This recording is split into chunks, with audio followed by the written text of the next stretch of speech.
Kedisiplinan bela negara. Agenda 1. Yang pertama, wawasan kebangsaan dan perilaku bela negara.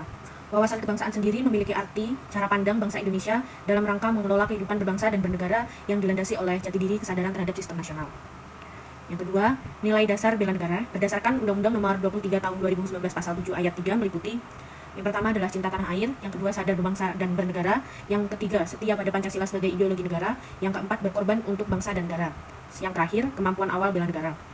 Aktualisasi kesadaran bela negara bagi ASN yang pertama adalah cinta tanah air, yaitu mengabdi kepada negara dan rakyat Indonesia. Yang kedua adalah kesadaran berbangsa dan bernegara bagi aparatur sipil negara, menjalankan tugas secara profesional dan tidak berpihak.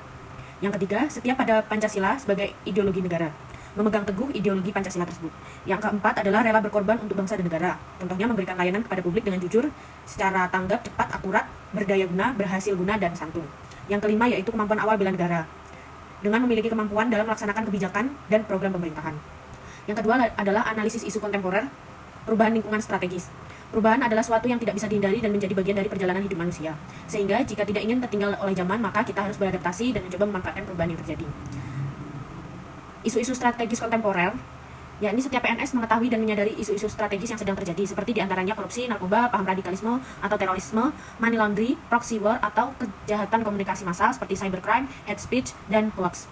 Teknik-teknik menganalisis isu tersebut dapat menggunakan dua cara, yaitu yang pertama metode AKPL, aktual, kelayakan, problematika, dan kelayakan. Yang kedua menggunakan metode USG, urgency, seriousness, dan growth, dengan menerapkan skala Likert juga. Yang ketiga, kesiapsiagaan bela negara. Kesiapsiagaan bela negara merupakan suatu keadaan siap siaga yang dimiliki oleh seseorang baik secara fisik, mental, maupun sosial dalam menghadapi situasi kerja yang beragam berdasarkan Pancasila dan Undang-Undang Negara Kesatuan Republik Indonesia tahun 1945 untuk menjaga, merawat, dan menjamin kelangsungan hidup berbangsa dan bernegara.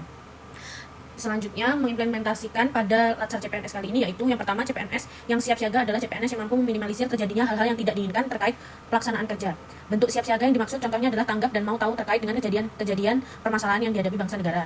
Yang kedua, Indonesia tidak mudah terprovokasi, tidak mudah percaya dengan berita gosip yang belum jelas asal-usulnya, tidak terpengaruh dan menyalahgunakan obat-obatan terlarang, dan permasalahan bangsa lainnya. Dan yang lebih penting lagi adalah mempersiapkan jasmani dan mental untuk turut bela negara.